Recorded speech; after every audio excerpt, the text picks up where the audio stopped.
শোনো গো প্রভু মোর এই নিবেদন, তোমাকে ডাকি আমি বাঁচি যতক্ষণ, তোমাকে ডাকি আমি বাঁচি যতক্ষণ। আকাশের তারাগুলি মিটি মিটি হাসে, জানিয়েরা তোমাকে শুধু ভালোবাসে।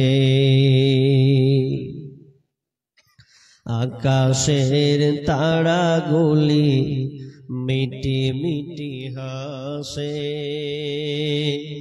জানিয়েরা তোমাকে শুধু ভালোবাসে। এদের মনের মতো,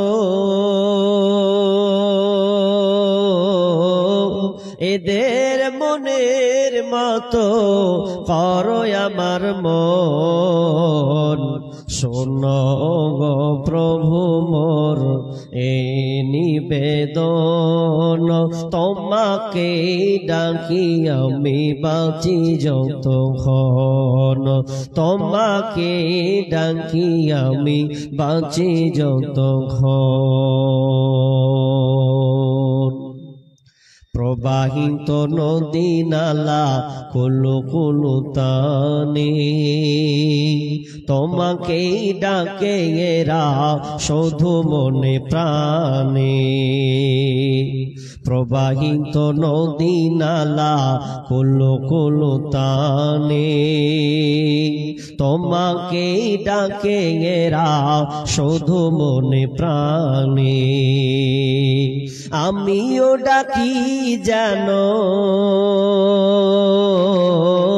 আমিও ডাকি জানো তাদেরই মতন, শোনো গো প্রভু মোর এই নিবেদন, তোমাকে ডাকি আমি বাঁচি যতক্ষণ, তোমাকে ডাকি আমি বাঁচি যতক্ষণ। জেগে জেগে শুনি রাতে কত পাখি ডাকে, দুঃখ কি চিনে না তারা বড় সুখে থাকে। জেগে জেগে শুনি রাতে কত পাখি ডাকে, দুঃখ কি চিনে না তারা বড় সুখে থাকে। সেই সুখে ভরে দাও, সেই সুখে ভরে দাও আমার জীবন, শোনো গো প্রভু মোর এই নিবেদন, তোমাকে ডাকি আমি বাঁচি যতক্ষণ, তোমাকে ডাকি আমি বাঁচি যতক্ষণ। গাছে গাছে কত রঙে কত ফুল ফোটে, ভ্রমরা সুবাস পে মধু নিতে ছোটে। গাছে গাছে কত রঙে কত ফুল ফোটে, ভ্রমরা সুবাস পে মধু নিতে ছোটে। তোমার পানে যাতে, তোমার পানে যেন ছোটে আমার মন, শোনো গো প্রভু মোর এই নিবেদন, তোমাকে ডাকি আমি বাঁচি যতক্ষণ, তোমাকে ডাকি আমি বাঁচি যতক্ষণ, শুধু তোমাকে ডাকি আমি বাঁচি যতক্ষণ।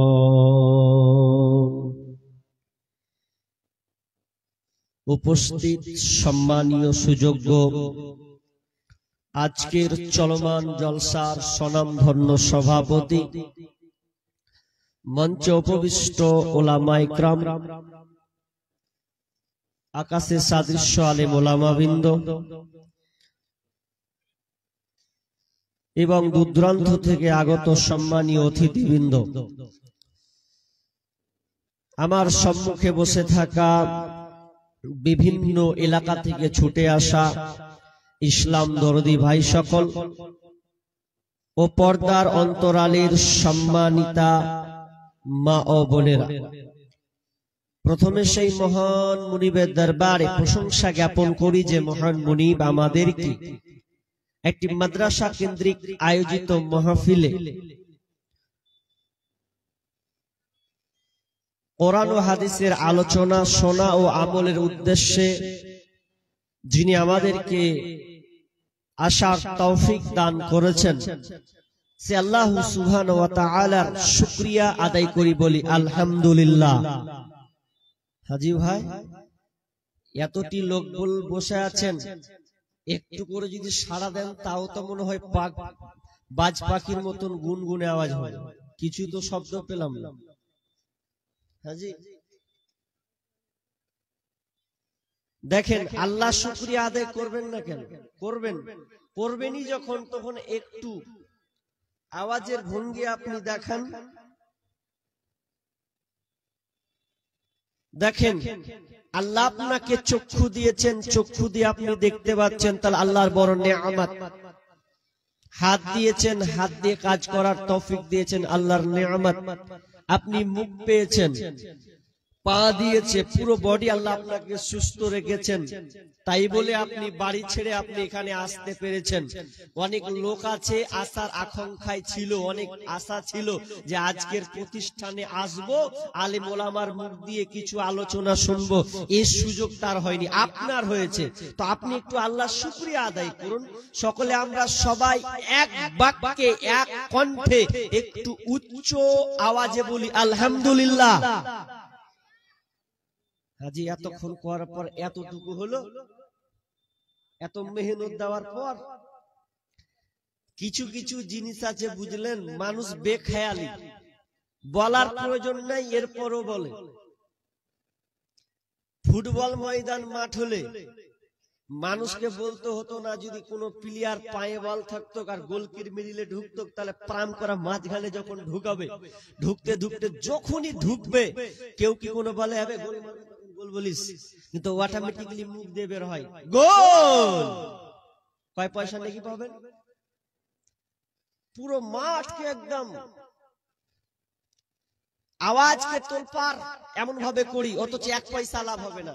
আর এতগুলো লোক বসে আছেন, আর ইমানি জাজবা, ইমানি চেতনা আপনাকে দেখাতে হবে। আমি বললাম শুকরিয়া কার করতে বলেছি? জি আল্লাহর। আল্লাহর নাম নিত মানুষের মুখটা কেমন করছে গো হাজী ভাই। আমরা কার শুকরিয়া করব? সবাই বলি আলহামদুলিল্লাহ। অতঃপর শান্তি বর্ষিত হোক সকল নবীদের উপর, বিশেষ করে আমাদের শেষ নবী জনাবে মুহাম্মদুর রাসূলুল্লাহ। আমরা সকলেই বলি সাল্লাল্লাহু আলাইহি ওয়াসাল্লাম। আমি লম্বা আলোচনা করব না, আমার পরে দুজন আরো আলোচক আছেন, নাকি মনে না? দুইজন আছেন। আর এটা হচ্ছে মাদ্রাসার কালেকশন, বুঝতেই পারছেন। তাহলে আমি দুটোকে কেন্দ্রবিন্দু রেখে আমি আলোচনা করব, তবে 1 ঘন্টা মতন আমি আপনাদের শোনাবো কিছু, আর কিছু আধা ঘন্টা আপনাদের কাছে চেয়ে নিব, যেটা আপনারা আশা আকাঙ্ক্ষা করে বসে আছেন। আচ্ছা, এরকম লোক আছেন কে কে দান দিবেন না? এরকম হাত উঠান তো। কোথাও আছে নাকি? তার মানে কেউ নেই বলো না, সবাই দান করবে আজকে, কেউ হাত তুলেনি, তাই তো? আল্লাহ আপনাদের কবুল করুক। আরে কেন দিবে না? এসেছি মাদ্রাসা জালসা, 5, 10, 20, 100 দিবে না তা হয়? আপনার যেটা অনুকূলে থাকে সেটা আপনি দিবেন ইনশাআল্লাহ। আল্লাহ আপনাদের কবুল করুক। আজকের আমার আলোচ্য বিষয় নতুন একটা বিষয়, দেখি কতদূর নিয়ে যেতে পারি। আজকে আমার এবছরের টপিক আলোচ্য বিষয় কবর। কবর সম্পর্কে আপনাদের সামনে সংক্ষিপ্ত কোরআন হাদিসের আলোকে বিবরণের চেষ্টা করব ইনশাআল্লাহুল আজিজ। মরার পরে পরে প্রথম মঞ্জিল, প্রথম স্তর, প্রথম জায়গা যেটা হবে তার নাম হচ্ছে কবর। আমরা পৃথিবীতে মানুষ ডিগ্রি অর্জন করি, যার যেটা ভালো লাগে, কেউ ডাক্তার, কেউ ইঞ্জিনিয়ার, কেউ প্রফেসর, কেউ উকিল, ব্যারিস্টার, কেউ আলেম, যার যেটা একটা নিয়তের উপরে আপনি টার্গেট করে আপনি একটা ডিগ্রি অর্জন করলেন।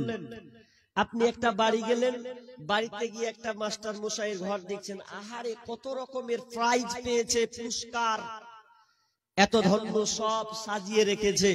সাজিয়ে রাখার পর এবার বলছে, আহ, লোকটা কত ডিগ্রি অর্জন করেছে। কিন্তু মনে করুন, কবরে যদি সে নাকাম হয়ে যায়, কবরে যদি ফেলিওর হয়ে যায়, তাহলে তার কোনো ডিগ্রির মূল্য আছে? এক পয়সাও দাম নেই।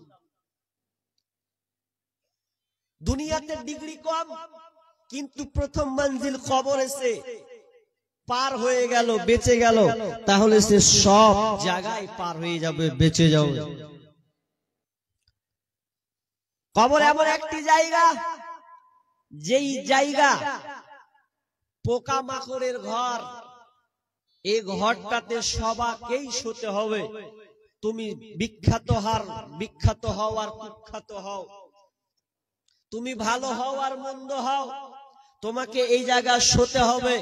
এরকম কোন ব্যক্তি নাই যে কবরে ঢুকবে না, যাবে না। পৃথিবীতে এমন কোন মানুষ নাই যে যাবে না। সকলকেই এই কবরের স্বাদ নিতে হবে।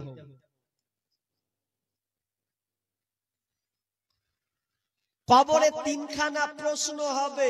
এই তিনখানা প্রশ্নের উপরে ডিপেন্ড করবে তার বাকি জীবন। যদি সে কবরে সাকসেস হয়ে যায়, তিনখানা প্রশ্নের উত্তর যদি ভালোভাবে দিতে পারে, তাহলে সে সাকসেস, উত্তীর্ণ, পাস। যদি সে ফেলিওর হয়ে যায়, সব জায়গায় নাকাম। একজন ব্যক্তি এসে বাদশাহ হারুন রশিদকে বলছেন, বাদশাহ, আপনার প্রাসাদ, অট্টালিকা দেখতে খুব সুন্দর, এত ভালো, চকঝক চকমক করছে, কিন্তু আপনার কবরখানা যদি সুন্দর হতো তাহলে কতই না ভালো হতো। বাদশাহ হারুন রশিদ যখন এই কথা শুনলেন, চোখ দিয়ে পানি ঝরঝর করে ঝরছে, বাচ্চা ছেলের মতন। আহ, কি সুন্দর উপদেশ দিলে ভাই, যে সত্যি কবর যদি সুন্দর না হয়, তার কোনো দুনিয়ার কোনো ভোগ বিলাসী থেকে লাভ নাই। তখন বাদশাহ হারুন রশিদ বলছে, ভাই, তাহলে আপনি আমাকে আর দু একটা উপদেশ দেন, কিছু কথা বলুন। তখন বলছে যে, বাদশাহ জাহাপনা, আমি আপনাকে বলছি। কি কথা? যে ধরেন আপনাকে খুব তৃষ্ণা লেগেছে, পিপাসু ব্যক্তি আপনি, খুব তৃষ্ণা লেগেছে। এখন আপনি এই এক গ্লাস হাত ভোগ পানি নেওয়ার জন্য আপনি কি করবেন? নাই তো। তারপর আপনি কি করবেন? বাদশা বলছে, আমার অর্ধেক রাজত্ব বিক্রি করে দিও, আমি এই এক ঢোক পানি আগে আমি সঞ্চয় করব, কারণ আমার তৃষ্ণা নিবারণ করতে হবে। এবার বলছে বাদশা, এ হলো, আচ্ছা, আপনি যে পানিটা পান করলেন, তো পানি পান করার পর যদি আপনি বের হতে না চাই, এজন্য আপনি কি করবেন? তখন বাদশা বলছে, আরো অর্ধেক রাজত্ব আমি বিক্রি করে দিয়ে আমার এই পানিটা বের করব, অর্থাৎ পেশাবের রাস্তা ক্লিয়ার করব। তখন বলছে, তাহলে এই দুনিয়া এক ঘর পেশাবের কোনো মূল্য, এতটা মূল্য যে এক ঘর পেশাব, এই দুনিয়ার মূল্য হচ্ছে এক ঘর তৃষ্ণার পানি আর এক ঘর পেশাব, অর্থাৎ সারা দুনিয়া বিক্রি করে আপনি এইটুকু পেলেন। তাহলে বলেন, আপনার জীবনে আপনি কি নিয়ে বসে আছেন? কয়েকটা আর উপদেশ দিলেন, দিতে গিয়ে মন ভারাক্রান্ত, চোখ দিয়ে পানি বের হচ্ছে। আসলে আমরা আজকে দুনিয়ার পিছনে পড়ে আছি, কবর বলে ভুলে গেছি। কবর কি ভুলে গেছি? এবার চলেন আমার আল্লাহ কি বলছেন, কবরটা কি একটু নেন। সূরা তাওবা 101 নম্বর আয়াতটা খুলুন। বিসমিল্লাহির রহমানির রহিম। سنعذبهم مرتين ثم تردون إلى عذاب عظيم।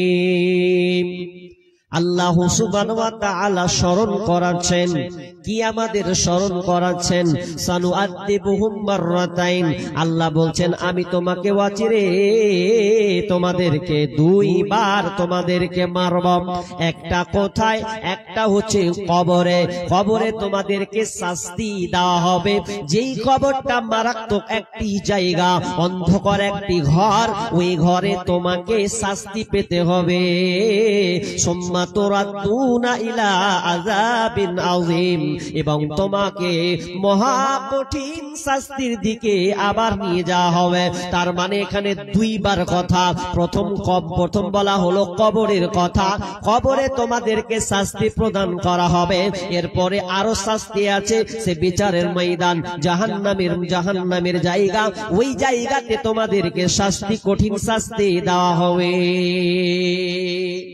এবার চলেন, যখন মানুষ মারা যায়, যখন আত্মীয় স্বজন কেউ যখন মারা যাবে, যখন লাশটাকে যখন রাখা হবে, দাফন কাফন করে কমপ্লিট করে দেওয়া হবে।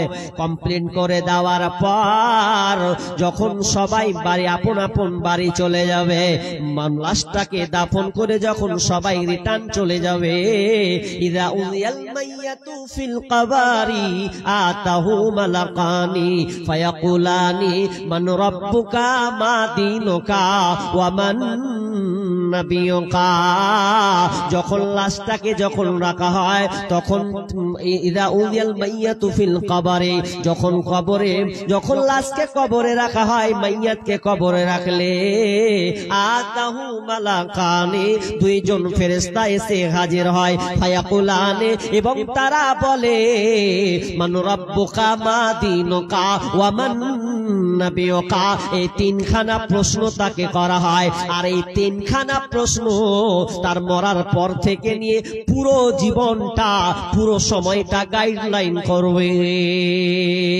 অন্য জায়গায় বিশ্বনবী বলছেন আল গারকু ফিল কবরে, যখন মাইয়াতকে কবরে রাখা হয়, তার মধ্যে তার শরীরে বেচৈন ঢুকে যায়, এমন অবস্থায় তাকে ফেলা হয়, না হাতে না পায়ে, না আসমানে, না কোনো কিছুকে ধরতে পারে। তার মধ্যে অশান্তি বিরাজ শুরু হয়ে যায়, আযাবে যখন পতিত হয়ে যায়, নিজেকে কন্ট্রোল করতে পারে না। কবর এমন একটি জায়গা, সেখানে তাকে শাস্তি ভোগ করা লাগবে। কবরকে বলে ভুলে গেছি, কবর যে প্রথম মঞ্জিল, ঘর, আমাকে যেতে হবে, এটা ভুলে গেছি। কবরের রেহাই নাই। কেউ পৃথিবীর এরকম কেউ বলতে পারবে না, কোনোদিন দাবি করতেও পারবে না যে আমি কবরে যাব না। এরকম কেউ দাবি করতে পারবে? তো কবরে যে যেতে পারবে না, তো হাজি অনেক তো লোক আছে যাদেরকে কবরে শায়িত করা হয় না। হিন্দুরা কি কবর দেয়? ওরা কি করে? শ্মশান ঘাটে দিয়ে কি করে? পুড়িয়ে দেয়। খ্রিস্টানেরা কি করে? বাক্সবন্দি করে। আর অন্য ধর্মাবলম্বীরা কি করে? অনেকে আবার লম্বা করে খাড়া করে রেখে দেয়, লবণ মাখিয়ে। বিভিন্ন ধর্মাবলম্বী যারা, তাদের বিভিন্ন ক্যাটালগে লাশকে পুঁতে দেয়, বা রেখে দেয়, বা গেড়ে দেয়, বা পুড়িয়ে দেয়, বা অনেকে পানিতে ভাসিয়েও দেয়। এই জন্য বিশ্বনবী কবরের দ্বিতীয় আর একটা নাম দিয়েছে বারজাখ। বারজাখ মানে মৃত্যুর প্রথম স্থান, মৃত্যুর পরের স্থান হচ্ছে বারজাখ। তার মানে একটা লোককে যদি বাঘে খেয়ে নেয়, তাহলে ওটাই তার কবর হবে। কোন লোককে যদি হাঙরে খেয়ে নেয়, ওটা তার কবর হবে। কোন লোককে যদি পুড়িয়ে মারা হয়, তাকে না পাওয়া যায়, ওটাই তার কবর হবে। কোন লোককে যদি পানিতে ভাসিয়ে দেয়, তাহলে ওটাই তার কবর হবে। এই জন্য দ্বিতীয় নাম হচ্ছে বারজাখ। কবর এমন একটি জায়গা, যত নবী পৃথিবীতে এসেছেন, সমস্ত নবীকে এই কবরে শুতে হয়েছে, এবং পৃথিবীতে যত লোক আসবে, সবাইকে এই কবরে শায়িত তাকে শুতে হবে, কারো কোনো রেহাই নাই। কবরে কোনো ভাগ নেই। জান্নাতের ভাগ আছে, জাহান্নামের ভাগ আছে। ভালো লোক জান্নাতে যাবে, খারাপ লোক যাবে না। খারাপ লোক জাহান্নামে যাবে, ভালো লোক যাবে না। ভাগ বিভাজন এলাকা, কিন্তু কবরের কোনো বিভাজন নাই। জাহান্নামের বিভাজন চলে যাবে বলছে, চলে যাবে। হ্যাঁ উনি আচ্ছা আচ্ছা মৌলানা মাকবুল হোসেন নাকি? ও আচ্ছা আচ্ছা, কতটি এটা? 1000 টাকা তিনি দিয়েছেন। আল্লাহুম্মা সাল্লি আলাইহি আল্লাহুম্মা বারিক আলাইহি। আল্লাহ তুমি দানকে কবুল করে নাও, যে উদ্দেশ্যে দিয়েছে আশা পূর্ণ করো, বালা মুসিবত দূর করে দাও। আল্লাহ তার আহাল পরিবারকে তুমি সুখে শান্তিতে রাখিও, আমিন। কি বলছিলাম? কবরের কোনো বিভাজন নাই। জান্নাতের বিভাজন আছে, জাহান্নামের বিভাজন আছে। জান্নাতে সব কিছু পাওয়া যাবে না। জান্নাত এমন একটি জায়গা, যারা ঈমানদার হবে, যারা ভালো লোক হবে, তারা কেবল জান্নাতে যাবে। আর জান্নাতে সব কিছু চাইলে হবে না। আল্লাহ রুলস বেঁধে দিয়েছেন, যেভাবে জান্নাত গড়েছেন, তৈরি করা হয়েছে, সেইভাবে জান্নাত আপনি পাবেন। কেউ যদি বলে ভাই জান্নাতে আমাকে ঘুম লেগেছে, তো জান্নাতে আর ঘুম হবে না। জান্নাতে আরাম ঘুম হবে না, কোনো ক্লান্তি হবে না। ঘুমটা কখন হয়? যখন ক্লান্তি আসে তখন আপনার ঘুমটা আসে, তার মানে আপনার শরীরটা দুর্বল, ঘুম আসবে। কিন্তু জান্নাত এমন একটি জায়গা বন্ধুরে, ওখানে কোনো ঘুম আসবে না। অনেক মানুষ খাবে, খাওয়ার পর দুনিয়াতে খেতে গেলে পায়খানা করা লাগে, কিন্তু এটা না। জান্নাতে যদি বলেন আল্লাহ পায়খানা টয়লেটটা কোথায় আছে, টয়লেট থাকবে না, ওখানে টয়লেটের কোনো প্রয়োজন নাই। যদি বলে আল্লাহ জান্নাতে গিয়ে মারামারি করব, হবে না। আর জাহান্নাম এমন একটি জায়গা, জাহান্নাম এমন একটি জায়গা, এই জাহান্নাম শুধু কষ্টের জায়গা, শান্তি না, অশান্তিতে আপনাকে থাকতে হবে। এই জান্নাতে যখন মানুষ থাকবে, হায় খালি আল্লাহকে বলবে আল্লাহ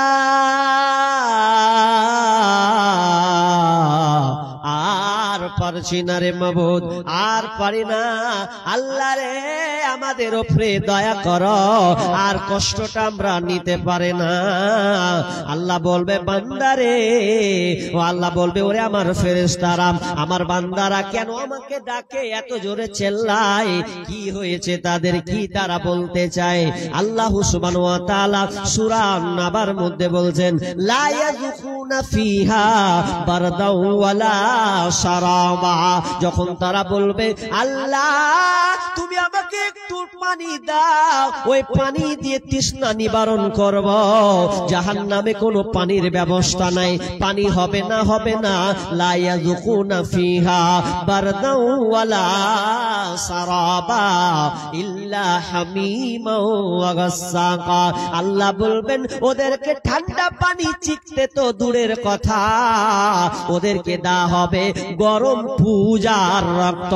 ওরা গরম পূজার রক্ত খাবে, এদেরকে ঠান্ডা পানি চিখতে দেওয়া হবে না। জাহান্নাম কষ্টের জায়গা, কিন্তু কবর আহা সবাইকেই শুতে হবে, উপায় কাউকে নেই। কবর কত কঠিন জায়গা, কবর কত কঠিন জায়গা। আমরা কবরকে ছোট মনে করি, লাশ বাপকে রেখে এলাম, মাকে রেখে এলাম, ভাইকে রেখে এলাম, বন্ধুকে কবরে রেখে এলাম, কিন্তু না না, কবরে কত কঠিন জায়গা।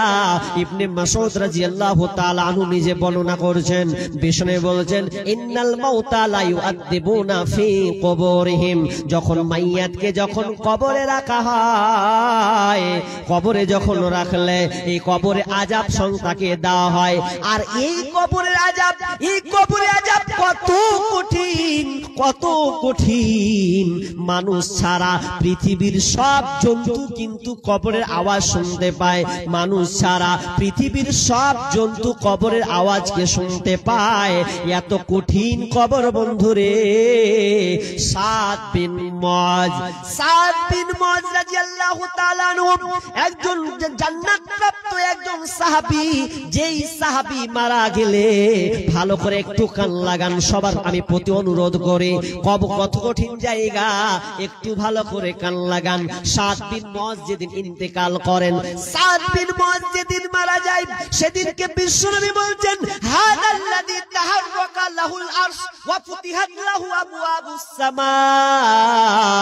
যেদিনকে সাদ মারা যায়, যেদিনকে তাকে দাফন করা হয়, কবর দাফন করা হয়, কমপ্লিট করে দেওয়ার পর এরপরও বিশ্বনবী বলছেন হাদাল্লাযী তাহাররাকা লাহুল আরশ, আসমান থেকে সেদিন যেদিন সাদ রাদিয়াল্লাহু তাআলা আনহু মারা যায়, সেদিনকে জমিনটা ভূমিকম্পিত হয়েছিল। তার মানে কত গুরুত্বপূর্ণ দামি সাহাবী, সেই সাহাবীর কারণে জমিনটা কম্পিত শুরু হয়েছে। কোন নবীর ব্যাপারে বর্ণনা পাওয়া যায় না পৃথিবীটা কম্পন শুরু হয়েছে, কিন্তু সাদের ব্যাপারে কম্পন শুরু হয়েছে। ও আবওয়াবুস সামা, এবং আসমানের দরজা পর্যন্ত যার জন্য ওপেন করা হয়েছিল। যেদিনকে সাদ মারা যায়, সেদিন তার জন্য আসমানের দরজাকে ওপেন করে দেওয়া হয়েছে। এবং শুধু তাই নয়, ওয়া শাহিদাহু সাবউনা আলফা মিনাল মালাইকা, শুধু তাই নয়, সাদ যেদিন মারা যায় সেদিন জানা যায় ৭০,০০০ ফেরেশতা জানাজায় শরীক হয়েছিলেন। ৭০,০০০ ফেরেশতা সাদের জানাজায় উপস্থিত হয়েছিলেন। এরপর বিশ্বনবী বলছেন, ওরে সাহাবীরা, সাদ এত বড় সম্মানীয় ব্যক্তি হওয়ার পরেও তাকে কবরে ছাপ খেতে হয়েছে। এরপর সাহাবী সাদ রাদিয়াল্লাহু তাআলা আনহু কবরে চাপ দেওয়া হয়েছে।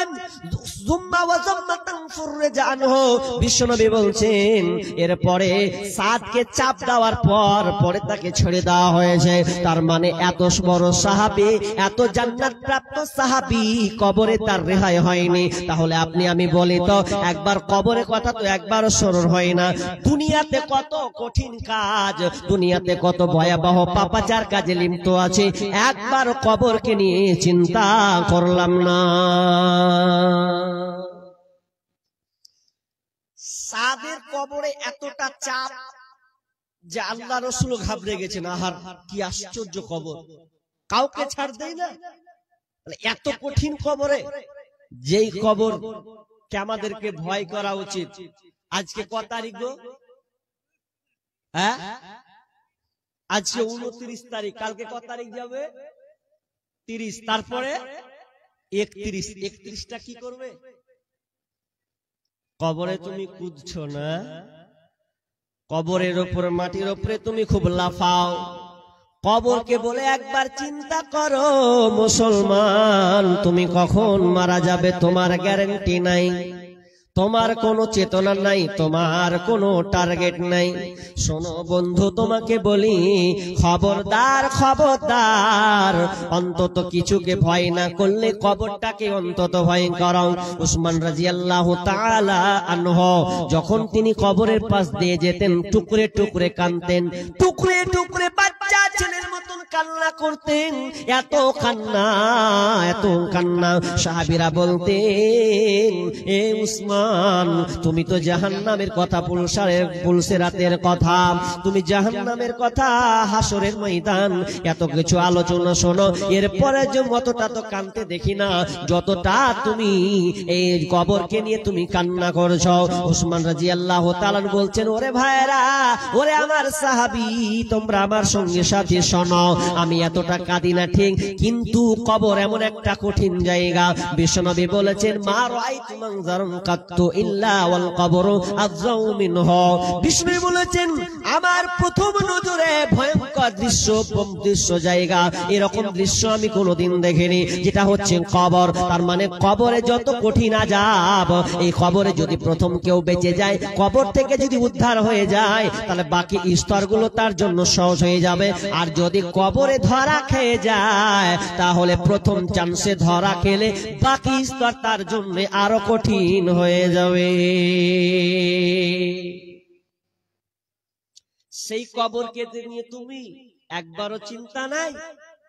তুমি শুয়ে আছো না, তুমি খুব মাটির উপরে কুদাকুদি করছো, আজকে কিছুদিন পর 2 দিন পর মুসলমানের বাচ্চা, আমরা নামের মুসলমান গো, সেই মুসলমানের ঘরের ছেলেরা দেখবেন যেদিনকে 1 জানুয়ারি হবে 31 নাইট জানুস দেবতার নামকরণ, জানুস দেবতাকে কেন্দ্র করে যারা খ্রিস্টানরা রোমানরা যারা এই দেবতাকে পূজা করে 31 নাইট উদযাপন করে, মুসলমানের বাচ্চাদেরকে দেখবেন ওরাও টার্গেট নিয়েছে, আজ থেকে ধরলেন টার্গেট নিয়েছে কোথায় যে পিকনিক মানাতে যাবে, এই জন্য এত টাকা জড়ো করা লাগবে, এত বড় বক্স নেওয়া লাগবে।